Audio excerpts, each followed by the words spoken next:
Well, dude, again, thank you so much for coming on the podcast, man. This is fucking amazing, dude. You're the fucking most experienced comic I've had on here. This is great, dude. Oh my God. And Yeah. quite the resume too, dude. Thank you. I didn't know we were going to start recording. I'm over here drinking coffee. Do your thing. No, do your Can thing. I put this up Yeah, here? yeah, of Is that course. cool? Yeah. I don't want to Maybe leave Starbucks will hit me up sometime. You know what I mean? Sponsorship deal. Yeah, Hell dude.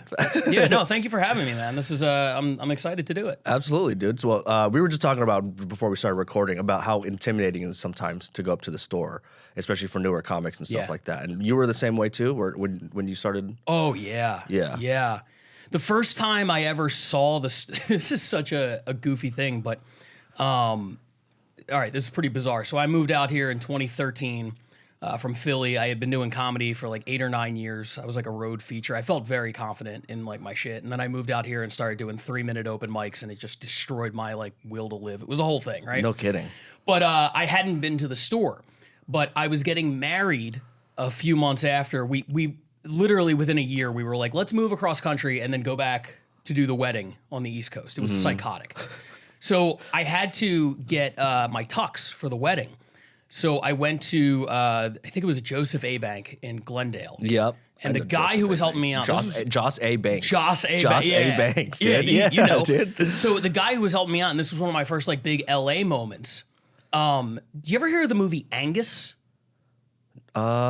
No. So there was a movie Angus back in the day that was like kind of like a cult thing. I think its biggest thing was like it had Green Day on the soundtrack. That was like the biggest thing that came out of it. But it was about this fat kid named Angus who like got bullied, and then like he won like class prom. They gave it to him as like a practical joke or something like that. Like a Carrie then almost. Yeah, almost like yeah. that. Yeah.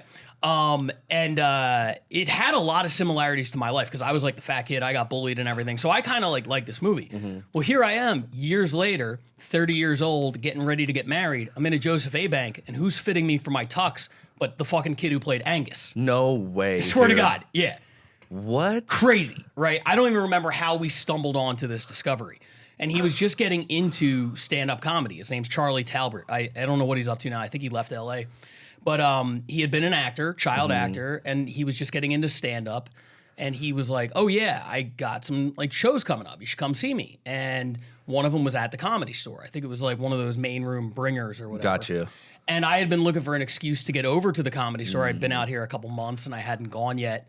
So I went to see his show, and I drove by, and I saw him on the patio before the show, because he always wore like a white dress shirt and like a big red tie. He was very easy to pick out, big guy. And I drove by and I saw him on the patio, and it was just something about the building. It was so dark.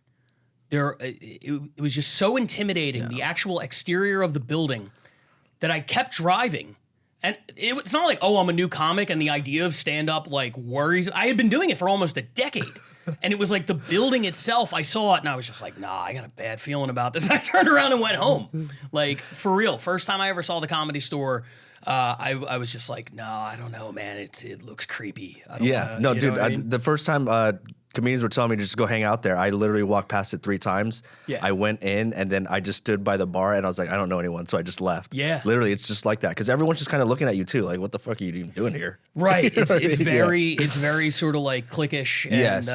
all of that. I won't deny that exists, but now it's a very special building to me. You know, I've True. spent a lot of the best nights of my life there, so I'm partial to it, but I understand why it would be like so intimidating. Right. Well, it's like with anything, right? Like when you first go to a new place, it becomes intimidating, but the more you get used to it, the people get used to you, they'll come and say hi, because everyone there is very nice to me now. Yeah. You know what I mean? Yeah. Obviously in the beginning it's a little different, but now everyone comes up and says hi. It's great, dude. I love it. For sure. But I do think there's also something just in the way that it's presented. Like you go to the Laugh Factory, it's all bright. It's like glitz and glamour. I see what you mean. It's like inviting, like Yes. come on in, I bright see what you lights, mean. Hollywood. And the Comedy Store is like, we're dark, we're black. And if you don't belong here, get the fuck out. Yeah, yeah. That's what the building is saying. Not the people, but the building. So yeah. You're the commissioner of Roast Battle. For those of you who don't know Roast Battle is a great show at the Comedy Store where they have, comedies from all different kinds of experiences, right? Like you guys... In Roast Battle? Yeah. Like you Yeah. guys bring on people with any kind of experience and just... Bro, there are people who... We had a guy battle a couple months ago. He made his debut. I want to say he's in his 50s. He's never done comedy before. No way. Never done comedy before. He just became a fan of Roast Battle when we were on Comedy Central. Right. And was like, I want to do that. And I don't know if he's even attempting to do stand-up. You know, there was a big knock early on. It's like, oh, the Roast Battle people aren't good at stand-up, which I don't think is fair. I think that's a misconception. Yeah. I take offense to that personally. But now there are people who that's just their primary focus. They just want to battle, which is like interesting. But yeah, we have people from all different, we have people who have been doing comedy, 20 years, people who have been doing comedy who have never done it before, who have been doing it 3 months. Like everybody is welcome for sure. Yeah. And that's another thing I want to touch on too, is that before we started recording, you had said that anybody, you know what I mean? Anybody can sign up for Roast Battle. It's not just someone, it's not someone where you have to know someone. Anybody can come in. You're welcome to anybody. Yeah, well, that was the thing that made me fall in love with the show. Because like I said, I moved out here and I was a road feature and I had my half hour and I had my 45-minute set and everything. And then I moved out here and it was like 3-minute open mics. And I was just getting fucking crushed, dude. I hated it. Right. It was so tough.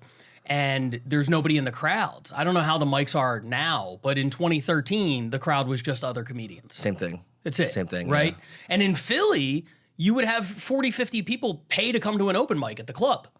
Like there was a real audience there. Damn, dude. It was a real thing. Like people in LA can't believe it when you say that, but that's how it is in a lot of cities. Like, right. Yeah. Well, like I think I was telling you the other day, my first open mic was in Vegas, and that was my experience. There was literally about 50 people there, and I'd say 80% of them was audience members. Right. It was great. It was a great experience. I was awful, but it was a great experience, and them laughing kind of encouraged me to keep going, because I think if I were to do that set at like a comedian open mic, I don't think I would have been doing comedy right now. Right. Honestly. I don't know how anybody starts out here. Yeah. It's crazy to me.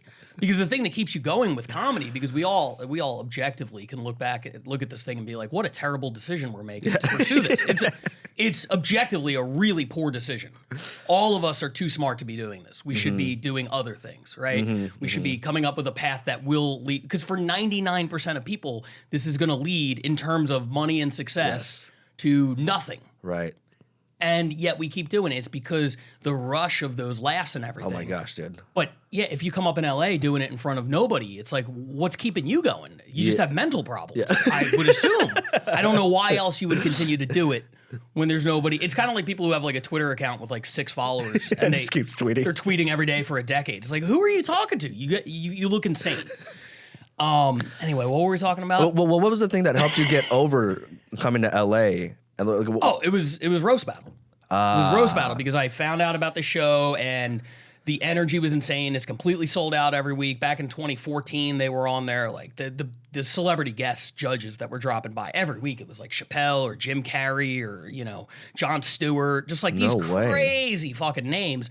And I went to watch like 3 or 4 times, and I was like, man, I would love to get on this show, but it's got to be impossible. Yeah. Like you gotta really know somebody, or you gotta have an in. And then I found out they were having a hard time booking people because so many people are afraid of Roast Battle, or they don't feel like it's a good investment of their time to be writing jokes that they can't use in their act going forward or whatever, which I get. I don't agree with that, but I understand it. Right. For one reason or another, there wasn't exactly a lot of people lining up to do a sold out, completely fire show every week. And anybody was able to get on. And the thing that I loved about it is, and I love this now as the commissioner who gets to book people, not only at the store, but at the mothership down in Austin that's awesome, and all this bro. kind of stuff. What I love is we are in a city and in an industry where very little of who gets what is based on talent. Right, it's all about who looks, you know. It's all about who you know, looks, all these external factors. And I love being able to book the one thing that is truly a meritocracy. Like it's literally all about, are you good at this thing? Are you working hard? I don't care how many followers you have. I don't care who you know. I don't care how many people you can bring to the show. None of that means anything to me. And that's what I loved about the show when I was doing it. And that's what I love now that I'm like helping to book it and being able to give out some like opportunities to people who are like really deserving. Dude, I appreciate you so much for saying this and, you know, coming on, because a lot of people, like, especially the people who listen to this podcast, a lot of open micers, they don't know about this. We're always asking each other, how do we get on there? How do we get on there? Yeah. And the fact that now that you're here and saying it, dude, like, everyone listening, just hit up Pat, dude. Hit me up, on Instagram at the Pat Barker or at RBL Commish. I run both of those.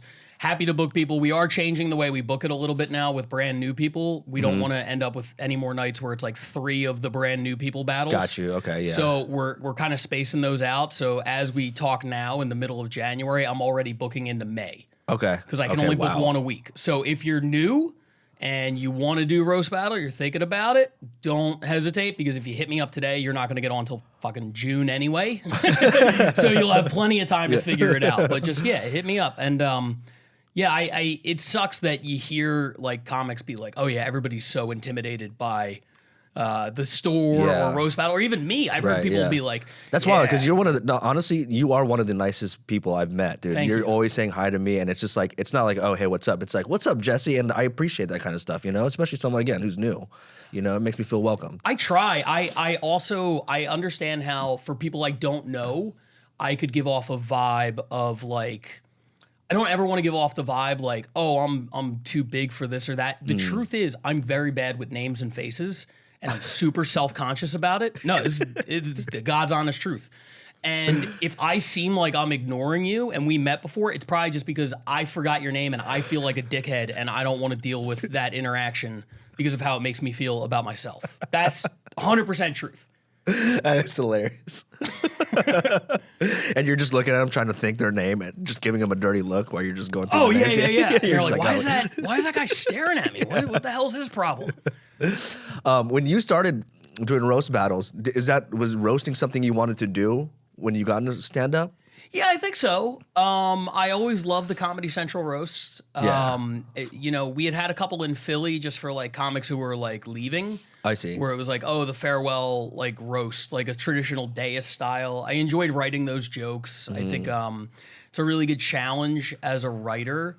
Right. To because if you ever want to be a writer or work in TV, like there's a lot of similarities between like a roast and any other type of TV, in that you have a deadline, you have a specific target, you have parameters you have to work within. You know, if your joke's too long, it's not going to work, or this or that. So you have all these things that force you to kind of step outside of your comfort zone. Whereas stand-up, you could just do whatever. There's no real. You have a light, right? You can only do a certain amount of time. But if you have 5 minutes and you want to just ramble for 5 minutes, you could do it. If you want to tell a story for 5 minutes, you could do it. If you want to go quick punchline, set up punch, you could do it. But with roasting, it's like, here's a very specific thing. And that's what you end up having to do when you work in TV. You have a deadline that we're filming tomorrow. By noon, we need 40 jokes about your water bottle, right? That's the kind of shit you have to do. You just replace the person you're roasting with a water bottle or whatever the assignment ends up being. And there's a lot of similarities there. So I always liked that kind of those kinds of jokes and that type of writing. So it was a dream of mine to work on the Comedy Central roasts. I didn't know that there would be something like Roast Battle that would help facilitate that. But yeah. That's awesome, dude. So you wrote on some of those roasts, the Comedy Central roasts, then? I did. I first submitted for Bruce Willis. That was the first one. Okay. Which, God, I would have loved to have gotten that one. And I submitted a packet. And what they do is, when you're kind of on the radar, you get a packet, and they give you 3 celebrities who will not be at the roast. And you have to write 1 page of roast jokes about each of the 3 celebrities. Wow. And I wrote it. I felt good about it. I sent it in. I didn't get the job. But a few weeks later, the head writer reached out to me through other channels and basically said, hey, I really loved your packet. Would you like to come to the after party and meet me? He's like, I have some advice on the packet. And I was like, what a fucking thoughtful thing to do. Yeah, dude. Right? So I was so appreciative of that. So I ended up going to the Willis after party. Which was crazy. And I met this guy, and he basically pulled me aside and he was like, look, it came down, we had 1 spot left, and it came down to you and Connor McSpadden. Shout out to Connor McSpadden, who's a fucking monster, dude. One of the funniest people I've ever met. Okay. Such a good writer.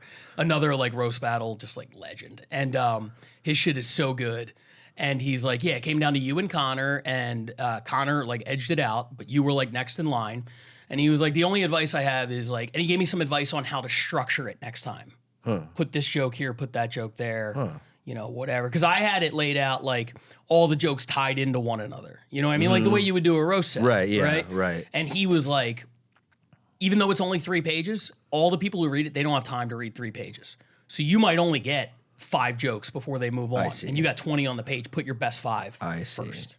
I see. So I learned that. And that's good advice, just generally speaking, for like packets. If you're submitting jokes, put your best shit up top. So then the next year, he wasn't on for Alec Baldwin. He had moved on. He was doing another job. But I took his advice, and I submitted for Baldwin, and I got it. No kidding, dude. And, Baldwin? Yeah. So I was in the room for the Baldwin roast. I still got some jokes on for the Willis roast. That's a lot of like, there's a lot of comics or celebrities who will go on and do the roast and then also pay, you know, comics on the side to kind of like help them out a little bit. Got you. Okay. So I did a little bit of that for Willis, but Baldwin was the one where I was actually like in the room. And now it's looking like that might end up being the last Comedy Central roast. I don't know. So as somebody who grew up watching them, like to be able to get in there and do one before they went under, it feels really cool. You don't think they'll ever come back? I don't know. I don't know what the status of Comedy Central is. I'm not sure. It seems like right now it's mostly like South Park and Office reruns, and it doesn't seem like they're pumping out a whole bunch of like new content. I would love to be wrong about that. I would love it if they came roaring back, and I don't know. Yeah. I mean, I love those roast battles, dude, or those roasts on Comedy Central. They're great, dude. What was the one you grew up with? What was your? The Roseanne one. I saw the Roseanne one. Yeah. So there's like older ones. You know what I mean? The Joan Rivers one was hilarious. Joan Rivers was great. That was a good one. And then obviously like kind of the newer ones was the Justin Bieber one. Then you had Bieber was James good. Franco. James Franco. Yeah. For me, it was like it was Pamela Anderson and Flavor Flav. That's were the right, two. dude. Yeah, that's I right. was like, I watched those a bunch because by that point I was doing stand up and I was like, and you know, one of the cool things about doing it in Philly is the ladder is very short, right? You do open mics.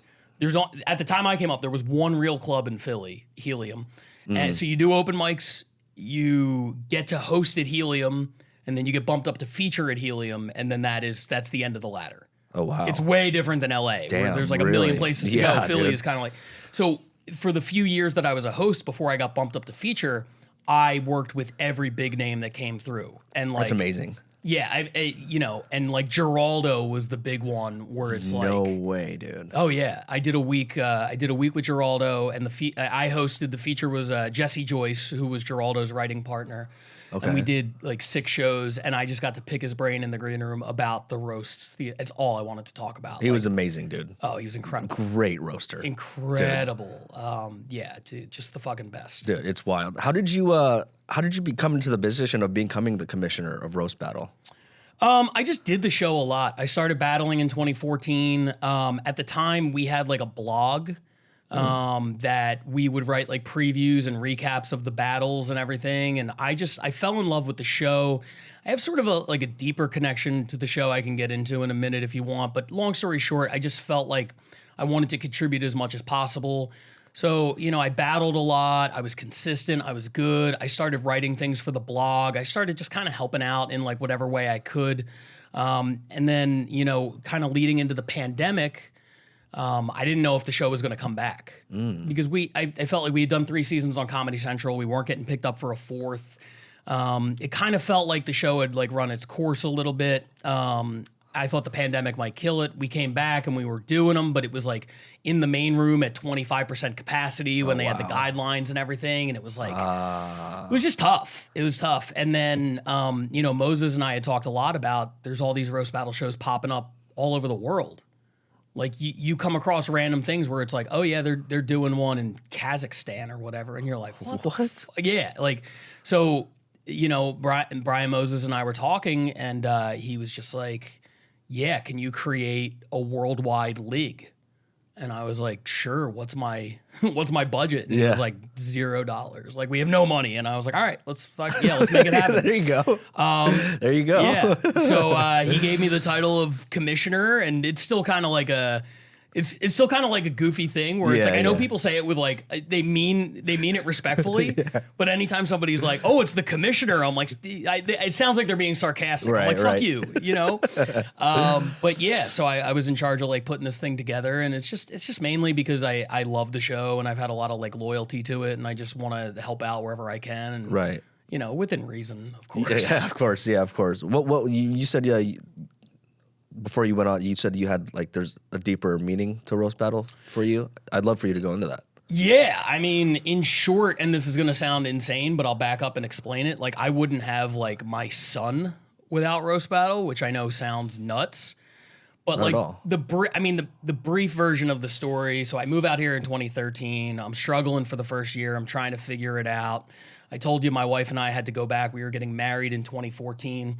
About 6 weeks before the wedding, or maybe a couple of months or whatever, my wife had a miscarriage. Oh, I'm sorry to hear that. Thank you. And you know, it was tough, but you know, it was ultimately like we didn't know she was pregnant. Like, it was a whole. It could have been a lot worse, is what I'm saying, because people hear that and they're like, and you know, they're like, oh my God, that's terrible, and it is, but it could have been worse, right? So. We get married and everything, and you know, then we start to, you know, we're trying to have kids. We're trying to get pregnant, and it's not working. So she has to go in and get some tests done, and it turns out that the miscarriage damaged some tubes. I'm not a doctor. I don't want to misrepresent, you know, my expertise here. But she had tube damage. So it was basically like, everything's good, sperm in the egg and all that, but like it can't get to where it needs to get to. So they were like, yeah, you could still have kids. It's probably going to be really tough to do it naturally. You're probably going to have to do IVF, where they take the sperm and the egg and they put them together, and then they take a turkey baster and shoot it up there. Again, in vitro, right? not a That's doctor. In vitro. In vitro. Yeah. And in vitro at the time was like, and I'm sure it's more now, but it was like $25,000. Yeah, it's very expensive. Yeah. So now we're in 2015. I am a full-time Uber driver who is trying to make it out here. I'm 32 years old because I waited till I was 30 to move to LA. And I want desperately to be a dad someday, but you can't kick that can too far down the road because women have, you know, biological clocks and all that. So it's a lot of stress. I'm like, well, how am I going to make it as a comedian? I don't have a manager. I don't have an agent. What am I doing? You know, I'm just doing these roast battles, which are cool, but like I didn't see a path to success. And you know, all that's in the back of my mind, and I'm just like, I'm stressed out, and I'm just like, you know, what am I going to do, right? So 2015, I'm doing a bunch of the battles. I go from being like the brand new guy to like all of a sudden I'm on this big win streak. I'm sort of beating everybody. They have a big tournament towards the end of the year. I end up making the finals of the tournament and like losing. And I had a really good record. I was like 10-2 or something like that. And then there was a comic who had been a correspondent on The Daily Show back in the day. And he got a gig roasting the NFL owners. Oh, that's dope. Which is great, right? That's really cool. So he went to Brian Moses, the host and creator of the roast battle, and he said, hey, do you have any roast writers who are big sports fans? And he said, yeah, talk to Pat Barker. So this guy hits me up. He's like, yeah, I need it in 4 days. He's like, I only need like 20 to 30 jokes, and I'll pay you $250. And I think, you know, had I not run into so many like dead ends in LA already, I might have only given him 20 to 30 jokes. You know what I mean? Right. I might have been like, well, that's what I'm getting paid for. That's what I'm going to do. But I realized how few opportunities there were. And I was like, this could be something. Probably not, but it could be. So for 4 days, I basically just like locked myself in my room and I did the math. I'm like, well, there's 32 NFL teams. It's 32 owners, 10 jokes per owner. Let's go. Holy shit, Pat. So I wrote 322 jokes in 4 days. And they were mostly good. Bro. Mostly good. So I sent him to this guy, and he was just like, he called me up and he was like, holy shit, dude. He's like, you got to come over. He's like, we'll go over them together. So I go over his house. He throws them up on the TV, and just like totally stressful. He's like sitting down with his laptop, highlighting the jokes he likes, while I sit there and watch. No kidding, dude. You're Which just I- watching him highlight the jokes. I and did not dude, care no for that. fucking That sucked. way, dude. That sucked. I did. that, Yeah, dude. that's a That's fucked up. stressful. Hell yeah. Because you're like, oh God, like, you know. But he highlighted like 200. Like the number he highlighted was crazy. dude. The hit rate was great. So he highlights all these jokes, and you know, he ends up doing the roast. And I text him the morning after, and I was like, how did it go? And he calls me, and I'm like, well, as soon as I see the phone ring, I'm like, oh, it must have been great. Yeah. And he's like, I bombed so fucking hard. No way, dude. Well, what happened was the owners didn't know it was a roast. Oh, that's fucked up. They thought it was like a celebration dinner. That's fucked up. So it's just 32 white Billionaires. 80-year-old billionaires who have had everybody kissing their ass their entire lives. And they're like, here's a dinner to celebrate you, but first, here's this guy you don't know who's gonna make fun of you. So he went out and ate shit. He got heckled by Jerry Jones like in the middle of it. Of course, which Jerry is Jones. hilarious. Of course, dude. But so he bombed, but he was really impressed by my work still. Thank God that he wasn't one of these guys like, oh, I guess the jokes suck. He was Yeah. like, no, they were good. Wasn't your fault, you know, whatever. And then he was like, listen, I need like a writer's assistant for a couple days a week. Would you mind coming over and just helping me out with a couple projects? So I was like, yeah, for sure. So I went over for like a couple months, couple days a week, just helping him. And then come April, a couple of guys that he worked with on The Daily Show were moving to LA to do the Bill Simmons show on HBO. Right. Do you know? I don't know if you know Bill. Sports, right? Yeah, Yeah, he yeah. was one of the first like really popular podcasters. One of the first big guys in like this space. Yeah.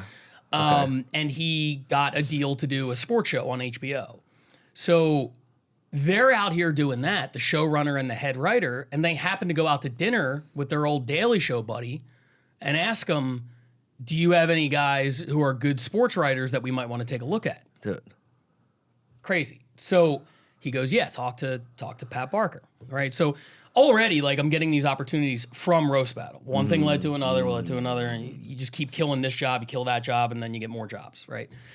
So the HBO guys, they reach out to me, and they're like, can you submit a packet? So I submitted a packet. They were like, cool, can you come in for an interview? And they scheduled me for an interview the morning after I have a battle Oh, shit. at the Comedy Store. Oh, shit. And you know those battles. They go Yeah. till like 1 in the morning, Yeah, right?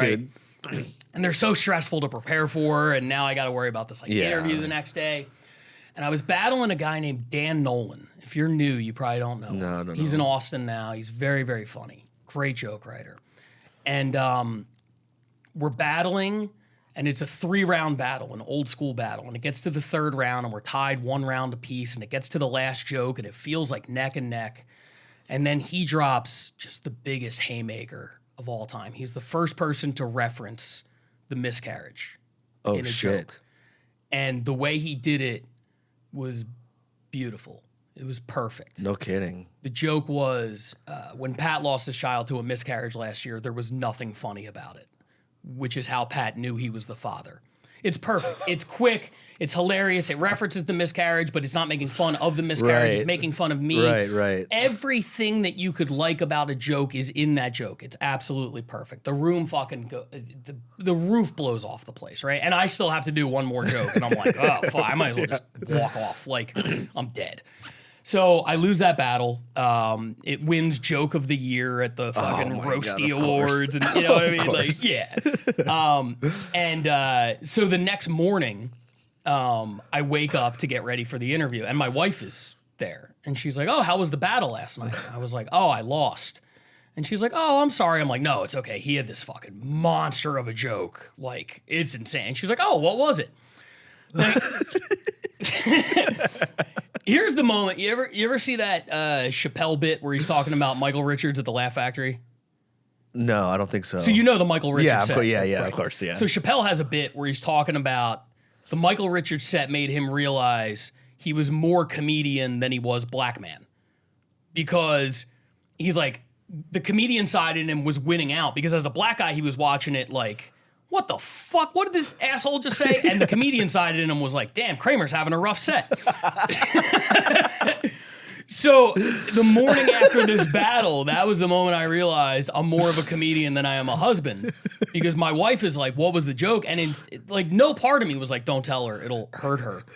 I was just like, with a big smile on my face, I just like repeat the joke, and like, Fuck. I'm just waiting for her to be like, "Oh my God, that's hilarious." I don't know what I was thinking. I was insane that I was thinking she would react positively to this joke about like the biggest tragedy in her life, in our life, but specifically hers, you know. Yeah. So I tell her the joke, and just like tears start like welling up in her eyes. Man. And like, even then I didn't process it. I was like, "Do you not get it?" I'm like, "It's a great joke. What does she not get? Like, did I deliver it wrong?" Like, not one of my proudest moments as a husband for sure. But then, so here's the crazy thing about it, right? So then I go into this interview and I bring a resume with me. Now, I don't have anything to put on a resume. I've been doing stand-up. I've never written on anything. I have no credits. I got nothing. I'm an Uber driver who does open mics and roast battles. That's not an impressive resume. Right. So I didn't have much. So I put the roast battle thing on there. I was like finalist in the roast battle tournament. Like that was my biggest LA credit to that point. Right. So I go in, I do this interview. Luckily, I have the in with the guy that I had worked for, and they're asking me like, "Oh, how do you know him?" And then I was like, "Oh, I wrote for this NFL owners thing." And so we're talking roast stuff anyway. So then they're like, "Yeah, I saw a roast battle on your thing. What is that?" So I explained the show. And then they were like, "Have you ever had anybody say something like really like fucked up and mean?" I'm like, "Funny you should ask, like 12 hours ago, yeah." Jesus. So they're like, what did he say? And I was like, "You guys got to promise you're cool. You're not going to be weird about this." And they were like, no, yeah, we're cool. So I tell them the joke, and they took it way better than my wife. They thought it was hilarious. So they're like, "Oh my God, that's hilarious." So one of them leaves and goes and gets Bill Simmons, the host of the show. What? Just brings him in. And they're like, Dude. "Pat, meet Bill and Bill Pat." And, you know, I had known him because he was on ESPN and Yeah, shit for yeah. years. Like, he's a celebrity, right? So Bill comes in, they're like, "We were just talking to Pat. He does this thing called roast battle. Like, you gotta," and it turns out Bill knew what roast battle was because he's friends with Jeff Ross. Oh. And at this point, we had one season on TV already, so Bill was familiar. see. He's like, "Yeah." He's like, "You do that?" I'm like, "Yeah." And they were like, "He just battled last night. Tell Bill what the guy said." So I do the joke again, and Bill like falls out of his chair. He's laughing so hard. And it just kind of like opened this door to where like for the next 10 minutes, I'm not on a job interview. We're just all shooting the shit That's about amazing, like dude. roasting and everything. And after 10 minutes, Bill goes, "I like this guy. Can we hire him?" Dude. Which I found out afterwards. They had specifically told him, "Do not do that. Do No not shit. offer anybody a job like in the meeting." And that's exactly what he did. So they were like, "Yeah, let's hire him. You're hired." And I went from being a full-time Uber driver, barely scraping by, to making the Writers Guild minimum, which was, I think, my God, just over what? $3,700 a week at that Yes. point, which was the IVF money. We did one round of IVF. Luckily, it took, because you hear horror stories of Right, people who do right. 5 to Right. 10 rounds. Or they'll do one and have 8 kids. Yeah, exactly. So we did one round. It took. We had my son. The show got canceled after one season. It was enough money to have my son and not, be able to feed him when he got here and, clothe him and all that kind of stuff. And so the show for me is like really special because I'm like, not only did the roast battle lead to the opportunities to get in that room, but then literally like the biggest hit in my interview was the joke about the miscarriage, which was the reason I needed the job to get the IVF in the first place. So it all kind of came Wow, full circle. dude. Yeah, it's wild. That's crazy. Yeah. That's wild, dude. Just like nothing by accident, dude. It seems like that was just the domino effects. Like the domino started with you being that Uber driver, and it was just like, all right, you're good. Yeah. And just let him fall. Yeah, definitely. So when people ask, they're like, "Oh, you're still doing that roast battle thing?" It's like, yeah, I'll do it forever, as long as it's around. Just because, like, I feel like I owe it something. Yeah, no. I'm not a big like the universe guy, but in that case, the universe. you know? No, definitely. Because I'm a huge universe guy. That's all me, dude. Okay. Yeah. All right. So you agree that's a universe thing? Right? Oh yeah, 100%, dude. Yeah, everything happens for a reason. Nothing is coincidence. I don't feel like everything always happens for a reason. Okay. Yeah.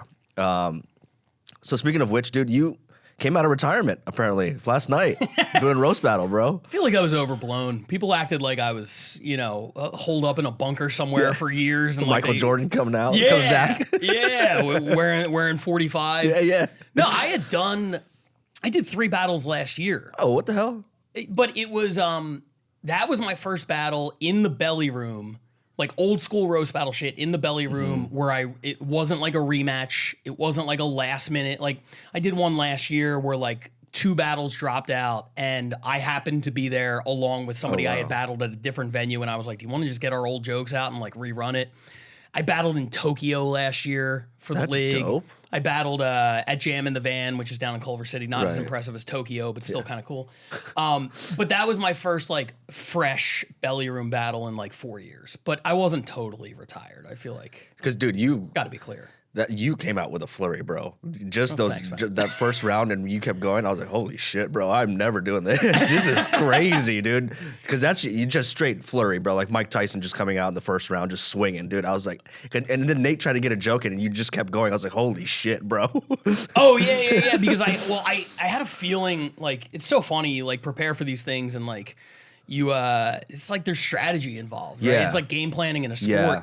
And I used the word sommelier in my first joke. Yeah, that's right. And I was like, I'll bet. Because he tries to be like endearing to the crowd. He tries to do that dumb hillbilly shit. Guy's got a college degree, but he comes out and like, I don't know what 1 + 1 is. And people are like, oh, we like him. I don't know what the fuck a sommelier is. Yeah, I knew he was going to say that. And I was like, I'm not going to let him get away with that. So that was when I had the thing where I'm like, yeah, Nate doesn't know the meaning of a lot of words like sommelier and consent or whatever. But I was like, yeah, I'm not going to let him say that shit. Yeah. No, fuck that. So yeah, I was throwing a lot of punches kind of off the jump. I was amped up. Yeah. Yeah, dude. That was wild, dude. Just hearing you and Nate go at it, I was like, Jesus, man, I got a lot to work on. Because like as you know, I'm doing Comic Wars next week, and dude, it's one of those things, bro. Where right now I'm just like, hearing you write 300 jokes in 4 days, dude. I can't even get one joke to have one laugh at these fucking rooms. It is so sad. It is so sad. I don't believe that. And some of them are funny, but a lot of people are telling me it's like, dude, I think it's the room. I think you got to do it in front of people who are also audience members too. You know what I mean? I can't. I'll say it again. I can't imagine trying to evaluate myself as a comic, doing LA open mics. Yeah, it's not an accurate barometer of anything. Even if you're killing, like comics have some of the most fucked up senses of humor on earth. That's very true. We have warped psyches. We're absolute weirdos. We laugh at the darkest shit. Yeah. So even if you're crushing, you're probably developing a set that is going to not work in middle America. You're not going to be able to go to like Wisconsin in front of a bunch of like, people who work down at the fucking, steel mill or truck drivers, people who work 50 hours a week and then they come out and they just want to see some comedy.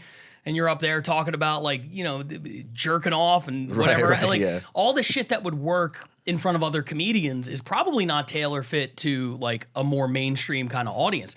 So it's like if you're bombing, it's in these open mics, it's got to be terrible for your confidence. And if you're crushing, you're probably developing like bad habits. Like I don't think anybody should start in LA. I don't know what you guys are doing. Yeah. Get out of here, dude. Come back in 3 years. Like probably. Yeah. That's just me. What would be kind of like an approach to kind of maybe, I don't know. I guess the only approach to that would just be get more stage time, right? Like at shows and stuff like that, rather than just hitting open mics. Yeah, you kind of have to. Yeah. But some of the shows are kind of the same way. One good thing about LA is within 2.5 hours in every direction, there are opportunities to get on stage in front of crowds that are more representative of America. LA is not America. LA is this weird. Yeah. LA is a weird place. Yes. This isn't. Nowhere else is like LA. Yeah. Right.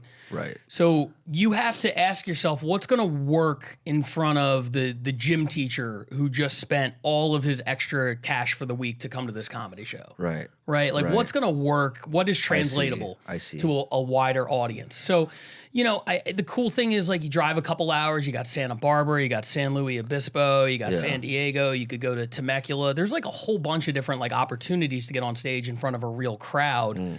I would look into like trying to do that. Get on the road a little bit, like places you could drive to, and just get outside of LA and see the difference. Because I think it'll also energize you to get in front of like crowds who want to laugh. Dude, 100%. I had a show last month in Whittier. A buddy of mine produced a show in Whittier, and dude, that was the best show I'd ever been on because it was like what you were saying. It's just they're all mostly like 30 and up, 30 to 50, 60 years old. You know what I mean? But it was just that they just wanted to go to a place to laugh, and dude, I felt like I killed that show just because.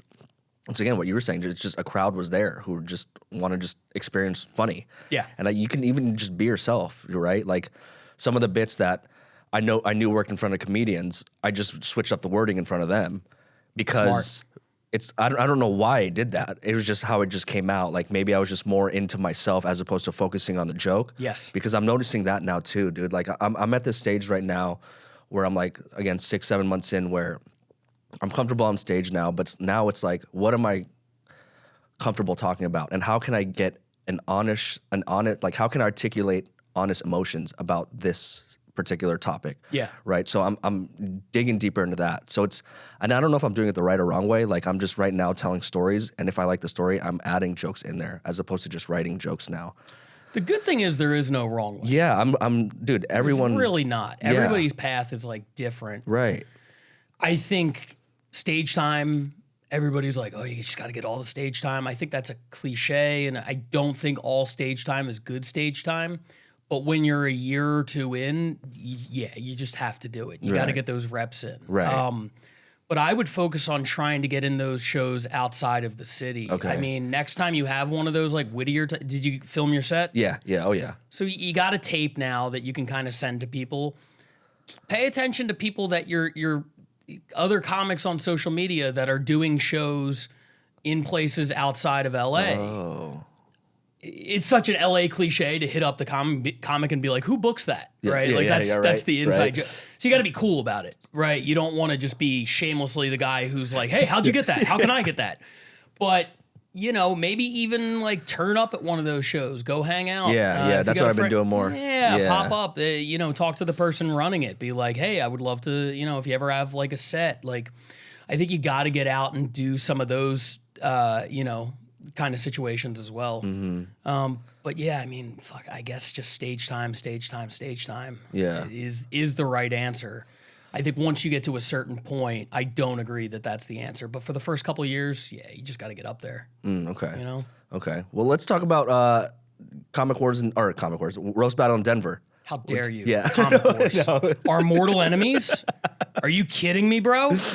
You're going to bring me on the show and then ask me about our mortal enemies? Please don't roast me. I saw it last night. No, shout out to Comic Wars. Nate Welch and Miranda Meadows run a great show at the Improv. Yeah, they do. Yeah. They do. What was my question? Where was I going? You were going to ask about our world championships. Oh, yeah, world championships, dude. Yeah, so we so the Roast Battle League just wrapped up our first season. 2023 was the first year where we really made this thing kind of work. We have 12 cities across the world, 6 in America, 6 internationally. We're going to be expanding in February to 16, adding 2 more in the States, 2 more internationally. It's pretty massive undertaking. Dude, that's amazing. Yeah, and you're running all of them? Yeah. Jeez. I mean, no. I shouldn't say that. So basically what happens is, I'm in charge of the league, but I encourage everybody who's running their shows, run them exactly how you would normally run them. What I need from the other cities is send me your best battle of the week, because that's how we come up with the standings. We do a podcast called RBL Weekly. It comes out on YouTube every Tuesday, where we review the top 5 battles from around the world. And if your city had the number 1 battle, you get 5 points. Number 2, you get 4, so forth and so on. Okay. And that's how, because that was the toughest part about coming up with the league concept. Like, how do you do the NBA if you can't afford to fly the Lakers to Utah to play against the Jazz? I see.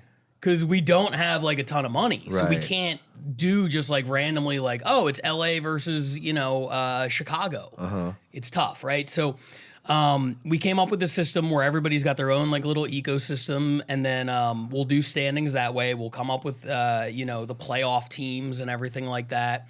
So no, I don't micromanage too much. I book LA, I oversee the league. Gotcha. I watch the battles every week along with a few other people to determine the top 5.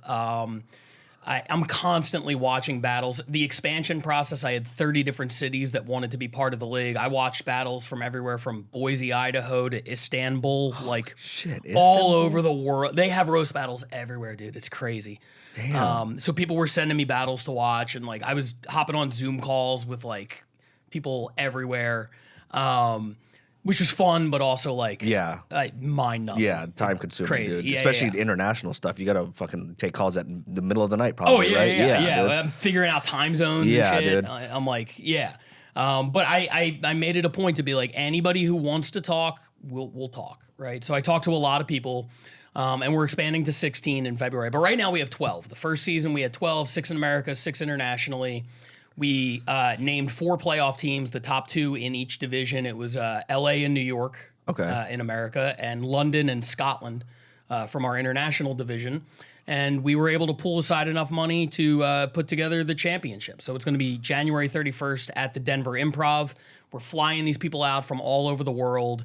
It's a one-night mini tournament, LA versus New York, London versus Scotland. Then later in the show, the 2 winners face off to crown the first ever RBL world champion. Holy crap! So all those roasters have to make basically roast jokes for 3 different people. They have to write 3 completely separate battles dude, no way. against 3 of the best battlers on Earth.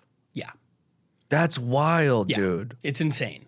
I would not want to be in their shoes. No. I'm not envious of any of them. No, not at all, dude. That's Yeah. crazy. Yeah. Holy shit. I man. know, because I'll be out there judging, and when I'm judging, I don't like to generally see people's jokes ahead of time. Mm. But like I know Ryan Nesson is just constant. He's the LA representative. Yeah. He won the MVP in LA this season. He went 8-0 during the season. Like had an insane year. Won the LA championship. Like he's the guy. And I know he is just writing every day for all 3 battles at the exact same time. He's writing for all that's of them. insane. Psychotic. Yeah, so I can't even imagine having to like prep that. Because even when the tournament was on Comedy Central, it was like there was at least a day between the things. So you could do a battle and then, I got to come back tomorrow and battle somebody else. But you still had 6 hours in the morning to Here it's just like you gotta write everything, and then if you win your battle, you got to go backstage in about 45 minutes and memorize like an entirely new battle, which is very stressful. Bro, that's stressful, but it's got to be somewhat fun, though. You know what I mean? Like, it Maybe. It doesn't sound fun to me. It sounds awful. I like the process of writing the jokes. I do not like the process of memorizing. That's the worst part to me. So to have to do that is just is crazy. But that's why they're 4 of the best, man. Right. And then, so what is this thing that you guys got going on tomorrow? This is the tournament. So that's the California Cup. So we're just trying to do as much cool shit as possible. So Jam in the Van has kind of become like our home away from home outside of the Comedy Store. It's a venue down in Culver City that is really cool. It's kind of like an independent space where they do comedy and music and stuff like that. And we started doing once a month at Jam in the Van. And now we have upped our standards in the belly room. We have like a 5-camera crew in there. All of the belly room shows look great. They drop on our YouTube every Thursday. We have a new one coming out. But at first, we didn't have those kinds of resources. And Jam in the Van has like a 5-camera setup. It's really nice. It's wild. Right. So we would start doing a once-a-month special event there, and like especially on Instagram, the collabs that we did with them were going crazy. We have some videos over like 4, 5, 6 million views. Yeah, they got great production over there. Oh yeah, insane, and like the possibility of going viral. So so we started doing that, and frankly, as the booker, it becomes more and more difficult to book everything and balance, because we also don't want people going up every week because they're going to get burnt out. You're trying to balance everything. So I was like, how can we do something that's cool for the community and everybody will enjoy and also makes my life easier? That was kind of the impetus for the California Cup. So we took 8 of our best guys from last year in LA. We took 4 from Roast Battle Bay Area, which is one of our official cities. And we took 4 from down in San Diego, which has kind of become our home away from home. Like we, I know I just used that phrase twice. I'm so embarrassed that I did. As a writer, I'm disgusted that I used that. God damn it. All right. They can't both be the home away from home, Pat, you fucking moron. No, so San Diego at the La Jolla Comedy Store, we run once a month. They're not officially part of the league, but I head down there once a month and judge, and it's a good place to scout talent. Right, and right. dude, they go, when I'm judging, like if there's a good battle, after I finish judging, I'm like, by the way, we'd love to have you guys come up and battle in LA. People act like I gave away like a Wonka golden ticket. They go fucking insane. They're like, oh my God, they're going to get to battle in LA? It's like, yeah, it's 100 miles from here. It's not like, you know what I mean? Yeah. It's not that big of a deal. Like we literally said at the beginning of the podcast, I'll book anybody. Yeah. But I go down to San Diego and I'm like, you specifically, I'm going to make you a star, kid. And everybody goes crazy. But we took 4 of the best battlers from San Diego that we've seen and put them together, and we're doing this California Cup thing. So the first prelim, or the first round of the first 4 battles in the round of 16 will take place this Thursday, tomorrow.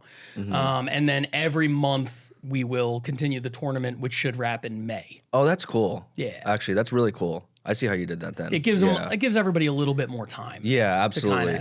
Because again, just doing the comic wars, it is very stressful, bro. Jesus, dude. Yeah. I can only imagine what it's like for a roast battle because you're going up against fucking top-notch people, man. Have you? All right, so you're doing your first one. Yeah. Coming up. Where are you at with the process right now? In terms, what do you mean, like? So how many jokes do you have to do? So I've been getting anywhere from about 12 to about 16. 12 to 16, which is crazy because if you start at roast battle, you need 3. Exactly. Yeah. Right. Yeah. Exactly. Comic Wars. 12 to 16 is insane. Yeah. In a way, I feel like that's easier because when we came up at Roast Battle back in the day, we would do 3-round battles. So it was like 9. And I thought that was easier from an editing process because when you only do 3, you might have like 8 jokes that you really end up liking. And then you're like, how do I cut? They're all my babies. How do I get rid of one? You know? But so you're doing 12 to 16 jokes. How many are you going to write? Dude, I have like fucking 50 right now, dude. Yeah. And it's all like... I mean, of course I structure, like, now I'm at the point where I'm like, okay, this is going to be maybe the first round, this is going to be second round, this is going to be the, most intense shit of the night. But it's like, I'm reading it out, I'm like, oh my, and the crazy thing is the more I read it, the more I fucking hate them. Oh, yeah, that will 100% happen. By the day of the battle, you'll be convinced that none of it is good. Yeah, dude. You'll be convinced that none of it is good. Bro. You just have to keep telling yourself, like, there's a reason you thought this was funny a week ago. Right. You got to trust yourself that it's still funny. Okay. The day of or the day before, yeah, bro, you will hate everything that you wrote. 100% of the time, like, it happens to everybody. Because you obviously go to mics and run those jokes. You know what I mean? Did that. Bro, no, you didn't? Not bro, one time. Yesterday, I was going crazy. I was just like, let me go to a mic and just be a comedian for once, as opposed to just roast battle person. Yeah. Because I just need to feel like a comedian again, as opposed to just roasting this one person and all my jokes about this one person. I never did the mic thing because I was too sensitive. I told you how the mics like destroyed my confidence when I moved out here. I know that if I had run them at open mics and they had not done well, which there's a good possibility just given the structure of the mic, like I would have gotten rid of them. So you didn't do any open mics out here then? Or you did? I did open mics when I first moved out here doing like stand up, but I never ran roast jokes at open mics. I see. I know a lot of people do. I couldn't. My self-confidence is yesterday not high enough to handle it. I was at Badger and Jam and JP was there, John Luna was there. They were all running their jokes. And it's crazy because, really? It's for the tournament tomorrow. Yeah. And it's crazy because it's like, obviously being so new, I had to make sure, the way my mindset is, I got to make sure everything comes out perfect. Like, I got to make sure the cadence is right, the punches are there, you know what I mean? Like I'm actually performing there. Yes. And dude, John Luna and JP were just running through shit. I'm like, what the fuck? And they're just reading them like off the phone? And then they're just waiting for something. And they're like, okay, I guess we'll just work on that one. So it's just crazy to see, like, people like those two who are great fucking writers, bro. Killers. And roasters, too. Yeah. But it's like, it's crazy how their process is, and it's just like, okay, just another day, I just gotta run through these things, and okay, everyone, like, you guys like this, whatever. Oh, you guys like that? Okay, whatever, I'll circle that. And it's just like, holy crap. I mean, you refine the process for sure. Like, I remember the days when I would write 50 jokes for a 5-joke battle. Right. Like, for Nate, I wrote 7. What? Yeah. And you performed all 7 of them? Pretty much. Well, I kind of fucked myself, if we're being honest, because I had like my overtime joke, and for some reason I decided to use half of it in my intro for when they're like, why do you want to battle Nate? And then I'm like, why did I do that? And then the Damn. judges at the end were kind of like, it looked like it might be overtime. And I'm like, no, just vote for Nate. I don't have anything else. Like, no, it was a weird 2 weeks preparing. I took the battle because I'm like, I have nothing else going on. This will be a good thing. And then the second you accept it, the universe is just like, here's a whole bunch of other shit, good and bad. Yeah. Just like, so I was like a little bit underprepared. But even if I was preparing normally, I probably would have only written like 10. After a while, you learn what works and what doesn't, True. and you learn to stop wasting time. I wasted so much time writing a bunch of jokes that I knew would never work. You know what I mean? You're just like, I got to get all these thoughts out. So you learn that process. But like, the other thing that fucked me up, and this is funny, I want to know your thoughts on this because you're doing your thing at open mics. I never ran them at mics. Okay. But you have to rehearse them a whole bunch because I know Comic Wars you can like read off papers or whatever. Yeah. At the store, it's generally like frowned upon. Yeah, There's no right, rules yeah. against it, but it's like It's like an unwritten rule type. yeah, exactly. So, and I hate the memorization process. So what I do is, because I don't run them at mics, the morning of the battle, I wake up, I pick my set list. And then what I do is The morning? the morning, yeah, the morning of. Yeah, I write up until like the morning of, and then I pick my set list, and then I take my TV remote like it's a microphone. This is psychotic, right? Who the fuck is texting me? I stand in my room, I hold it like a microphone, and I run through the set like 50 times, the exact way I plan on doing it on stage at the exact volume. My neighbors. Every 2 months, I change the group of people that I hate because I'm battling like an Asian person or like a trans person. And like every 2 months, they're like, oh, he's going in on the fucking Mexicans now. They probably think I'm a monster. But that's what I do. And then yesterday, my wife got really sick and we had to take her to urgent care in the morning. It was the flu. She's Okay. fine. Okay. And she tried telling me, by the way, she's 38, and she was like, this is the first time I've ever gotten the flu. I'm like, get the fuck out of here. No, it's not. You can't claim that. 38 and you've never had the flu? Right? Stop it. She's full of shit, dude. She just wants attention, that one. But no, so she was up in our room just like sleeping. While you're running through the jokes? No. Yeah. I'm not okay. completely insane. I'm not gonna make her sit there with the flu and like just hold a TV remote Sommelier. like, right over her and be like, this fat bald loser. No. So I took the car and I just drove around like saying them out loud in the car. But even that, when I got to the store, I was like, damn, dude, I'm gonna forget my jokes because I didn't have my TV wild, remote bro, in my yeah. hand. You know, I'm such a creature of habit when it comes to that shit. But yeah, that's the thing that I constantly fight too because I don't want to come off as too robotic and rehearsed. I want to be performing them. Right. But like with roast jokes specifically, you're like you want every word to be right. Yeah. So that's a delicate balance too. Right. So are you going to so you're going to come up with your set list, and then what are you going to say them out loud a bunch? I have the set list and then a bunch of maybes and stuff Okay. like that. So I just run through the set list and then I'll go through, okay, this is the maybes, and I'll run through the maybes. And then if I get a chuckle out of there, then I'll move it up. Basically. That's kind of at like mics. Yeah, at mics. Dude, wait until you have to start running scrimmages. Scrimmages? Yeah, Like- this is something I started doing years ago. You're gonna think I'm insane, but there's a reason I'm pretty good at this.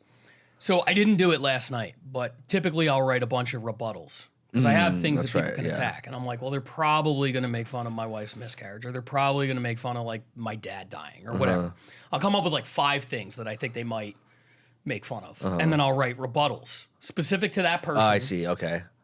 But in response. And I Right. won so many battles, by the way, on like having a good miscarriage response locked and loaded because you hit them Right. with that and then the fucking room goes nuts. Right. Which I didn't know, by the way, rebuttals was a thing. yeah. Until recently when Nate came, I was talking to Nate, he was prepping for you, and I was like, rebuttals, what the hell is that? And he Yeah. told me about that. I was like, oh, that makes sense, because I do hear that.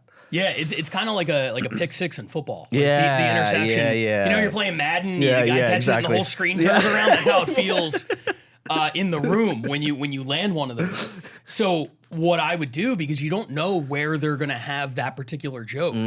So what I would do, and this is completely insane, but I would cut out like 50 sheets of paper, right?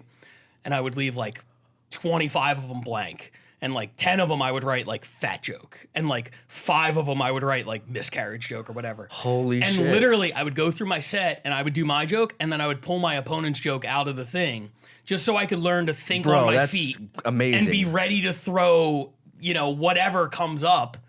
Yeah, That's amazing. Yeah, I mean, it's sad. No, not at all, dude. No, not at all, bro. Not at all. It's very sad, but honestly, it's how Not I at all. attack like every kind of like. And there's a reason that I've been able to be like kind of successful out here. I have a career that I'm pretty proud of with way more things kind of on my IMDb than I ever expected, despite I don't have a manager, I don't have an agent to this day. And one of the reasons is because I really do give 110% to every single gig. And I don't have to with roast battles at this point. I think I've proved everything I have to prove. I'm almost 50 battles in, like I'm good. Yeah. But I try to take every one of them that seriously because you never know when somebody's in the room that True. They're that rebuttal was amazing. I write for this thing. Come, pitch some shit. So like, I always try to treat every one of them like it's my first and just kind of like be as prepared as possible. Yeah. Do you feel like your writing has gotten better because of these roast battles? Oh yeah. Yeah. Yeah. Because that's what everyone tells me. Everyone who's come on the podcast and who's done like a Comic Wars or a roast battle, they say that the reason why they do it is because they want to get their writing better. Yeah. People like JP, Nate, you know what I mean? All these, Dejan Asfaha. Yeah. That's battle last night. He's hilarious. Bro, funny, great writer. But it's, that's the reason why I want to do more of these, even though they're stressful and even though it's like, oh, I just want to do stand up. Yeah. But it's like I am so focused on the writing because it's like, I don't know, man. Like that's where a lot of the people who I like, that's what I'm interested in. You know what I mean? And I'm so bad at it, but I'm like, well, I just got to keep doing these. That's exactly what it is. You just got to keep doing it. It made me realize that I could be a writer because when I moved out to LA, I had no intention of being a writer. I just wanted to do stand up. That's it. Wow. And when I did stand up, and I still do stand up, and to this day, if I do stand up, I don't write anything. No? No, Nothing? I'll have an idea for a bit. I'll have a premise. I'll have a couple punchlines, and then I kind of go out and work it out on stage. Jeez, dude. It's completely different than the way I approach roast battle. Wow. So I never thought I was a writer because even though I was doing well with stand up, it was never like written out anywhere. I didn't have a notebook. I didn't type anything. And I lost so many good jokes. Yeah. I don't recommend that. Yeah. But it was how I did stand up. So I was like, oh yeah, I'm not a writer. I'm just a stand up. And then you start doing roast battle and you're like, oh damn, actually, I can be both. Do you write your bits out now? No. But I feel like no, generally not. I feel like a lot of people though, once you get like X amount of years in, I feel like that's what it becomes. It's just like you know the cadence of the beats. Yeah, the beats. Yeah, you learn the beats. Yeah. How long did that take you to kind of that muscle memory to build for you to understand the beats? No, I mean not too long. If we're being honest, I mean I'm sure it's one of those things where like I'm sure if you look back now, like my early sets were like trash. Mm-hmm. I'm very lucky that I started in 2005 where you weren't able to just film everything on your phone. True, yeah. So there's very little early stand-up footage of me that exists to pick apart. If you start now, like you're filming every set. Yeah, right? Yeah, exactly, yeah. Back then you had to go buy a camcorder. That's true. A tripod. A tripod. It wasn't like it is now, you know what I mean? Right. So, my earliest stand-up, I can't really go back and watch, but I'm sure it was probably pretty bad. Yeah. And I'm sure I got better at it as I went along, but it wasn't something I was like cognizant of where it's like, oh, there wasn't a moment where I'm like, I feel like it's clicking now. It just felt like a gradual kind of process. Yeah. I'm sure that moment existed. I just wasn't like aware of it. Yeah. Wow. Yeah. That's wild, dude. But yeah, it will 100% improve your writing, absolutely. Because like I said at the beginning, it's like when you get a job in TV as a writer, it's the exact same thing. Except instead of writing mean things about this guy, you're writing, nice things about that microphone or whatever. It's the same thing. Yeah. A lot of comedians, did they become writers? Yeah. Yeah? Sure. There's very little money in stand-up. I see what you're saying. Okay. If you're a stand-up, and it's different now with the podcast game. Right, Podcast game has changed everything. Stand-up is having like a renaissance. Yeah, right. 100%. Right. It's a great time to be getting in. But like when I left Philly in 2013, there were not all these paths to success. Mm-hmm. You either kept doing stand-up and tried to, and there were only like a handful of people really making a decent living doing stand-up. Mm-hmm. Or you became a writer or an actor or whatever. Right. And now it's like, it's certainly better now than it was 10 years ago. And 10 years ago was better than it was 10 years before that. So we're in a really good place for stand-up and podcasts now, but that was not an avenue before. It was like you had to get into, you either did stand-up and were probably poor forever, or you branched off into like writing or acting or whatever. I see. You know? Okay. Where do you, like, what do you want to do with Roast Battle League? Like, where do you see it in the next few years? You want to grow it, obviously. Like, what are the kind of the avenues you want to take to do that? That's a good question. I don't really get involved too much in that stuff. We have a team of people that oversee that kind of stuff. I think for me, the important thing is that we just get it rolling and keep building sort of like organically. What I would love ultimately as the commissioner is to have an opportunity for them to be like, okay, we got this much money allocated for the All-Star game in July where, we could fly people out. There you go. We got this much put aside for the championship. I would love it if the championship, frankly, instead of being one-on-one, I think Roast Battle, the future of it as a sport is a team sport. Not saying there's going to be 10 people on stage, 5 apiece, but like imagine if LA and New York made the playoffs and instead of 1 versus 1, it was a whole night. Oh shit, 5 LA versus New York battles. Oh shit. With the 5 best battlers and the first city to take 3 wins. That's dope. To me, that's what I would like to get to. Obviously that requires a much bigger budget because you got to fly 10 people instead of 2. Yeah.